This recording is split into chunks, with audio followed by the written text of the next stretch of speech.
The apartment. To make a long story short, Mom lost her job at the agency, and we are living in a somewhat cramped apartment until she finds a new one. Honestly, though, I kind of like it here. The silence was quite lovely, and there was a beautiful view of the sea just miles away. Every morning, Mom would go out job hunting. Bye-bye, Poppet, she used my nickname. I scrunched my nose playfully and waved goodbye as she left. Around this time, when we first moved in, I would go exploring the hotel. I visited nearly every floor, except for one. Whenever I asked the management, however, they claimed it did not exist. Floor 13. Yet I always hear a thumping noise coming from above me.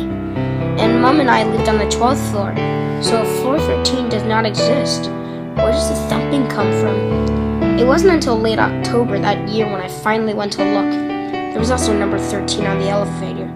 Of course, I wasn't alone. My friend Victoria, who had also moved in recently, was curious as well. "Tori, are you sure this isn't a bad idea?" I asked. "Trisha, we've got to figure out what is up there. Maybe a homeless person needs help," she said, with a genuine kindness. I always envied that. No matter how hard you tried to piss her off, she'll remain just as kind to you the first day you met her. We both looked at each other for a moment until Tori pressed 13 on the number pad. The two of us waited silently until the elevator began to bounce a few times, causing us to scream a bit. It finally stopped and Tori and I laughed at how scared we were. For a moment, it moved normally as we ascended to floor 13. The doors opened to a dimly lit hallway. Tori and I took each other's hands and slowly walked out of an elevator. "I'm beginning to think this is a very bad idea," I mumbled. Tori rolled her eyes. "Please, Patricia," she started using my full name to express seriousness. "There's nothing to be worried about." "Then why did the management lie about this floor?" I asked. "Really? Look at this place. It's a mess. No wonder they wanted to keep it a secret." We were silent as we approached the apartment above mine, 333. Number 333. How ironic it was. Goose flesh showered in my skin. Now I hated living in apartment number 233. Tori reached for the doorknob when I stopped here. "You know as well as I do that I'm not that religious, Tori. But I have heard of the legends of halfway to hell," I asked her. She groaned. "Trisha, get a grip, and no, I have not heard of it. 333 represents halfway to hell. 666 is hell." Tori ignored my pleas and reached for the doorknob again, but once she touched it, she jerked her hand back, tears forming at the edge of her eyes. "You see, I told her," I said to her. "That's not it at all." I burned my hand.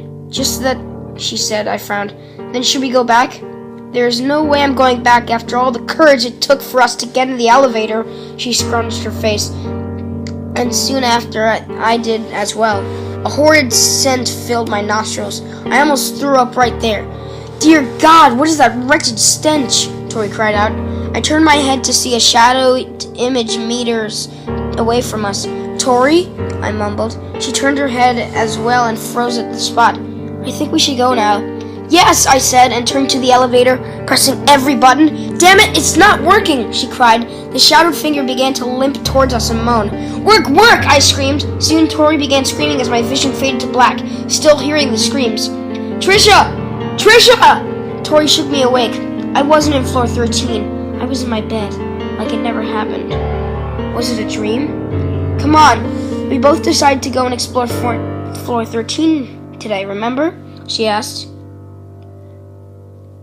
"Tori, are you sure this isn't a bad idea?" "Trisha, we gotta figure out what's up there. Maybe a homeless person needs help."